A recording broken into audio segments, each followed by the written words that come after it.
காதலிச்சா கொலை பண்ணுவீங்களாடா? அதுவும் அந்த பையனுக்கு பேக் சப்போர்ட் இல்லை அப்படின்னா கூலிப்படை வச்சே கொலை பண்ணுவீங்கல்ல? டிவிகே சேர்ந்த ஏழுமலைன்னு சொல்லக்கூடிய ஒரு நபரும் அவருடைய பையன் கௌதமும் பிரவீன் சொல்லக்கூடிய பையனை கூலிப்படையை வச்சு கொலை பண்ணியிருக்காங்க. எதுக்காகன்னு பாத்தீங்கன்னா அவருடைய சொந்த பொண்ணை காதலிச்ச ஒரே காரணத்துக்காக. அந்த பிரவீன்ற பையனுடைய வயசு வெறும் 22 வயசு, ரொம்ப சின்ன பையன். அந்த பையனை கூலிப்படையை வச்சு கொலை பண்ணியிருக்காங்க. காதலிச்சா கொலை பண்ணுவீங்களா? அது அதிகாரத்துல இருக்கிறீங்க, உங்ககிட்ட பணம் இருக்கு, பேர் இருக்கு, செல்வாக்கு இருக்குன்னா இன்னும் தைரியமா பண்ணுவீங்களா? இது ஒரு ஆணவ படுகொலை. இன்னைக்கு அந்த 2 பேரை அரெஸ்ட் பண்ணிட்டீங்க, ஆனா உயிர் போயிடுச்சே, இப்ப அந்த உயிர் திரும்ப வந்துருமா? இது தொடர்ந்து எல்லா ஆட்சியிலும் நடக்குது. ஏன் நடக்குது? இன்னைக்கு டிவிகே மேல எல்லாருக்கும் ஒரு நம்பிக்கை இருக்கா இல்லையான்னு தெரியல. ஆனா இதுல டிவிகேவோட இன்ஃபுளுசர் எல்லாரும் மௌனம் காக்குறாங்க. அங்க எல்லாரும் ப்ரொடெஸ்ட் பண்ணிட்டு இருக்காங்க. அவருடைய ஆதரவாளர்கள் எல்லாரும், அந்த பையனோட ஃப்ரெண்ட்ஸ் எல்லாரும் ரோட்ல உட்காந்து ப்ரொடெஸ்ட் பண்ணிட்டு இருக்காங்க.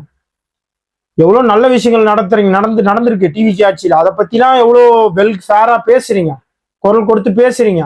அதே மாதிரி இந்த மாதிரி கெட்டதுக்கும் இந்த இன்ஃபுளுசர் எல்லாரும் கொஞ்சம் குரல் கொடுத்தீங்க அப்படின்னா தமிழ்நாட்டுல உண்மையிலேயே ஒரு நல்ல ஆட்சி தான் நடக்குதுன்னு மக்களுக்கும் ஒரு நம்பிக்கை வரும்.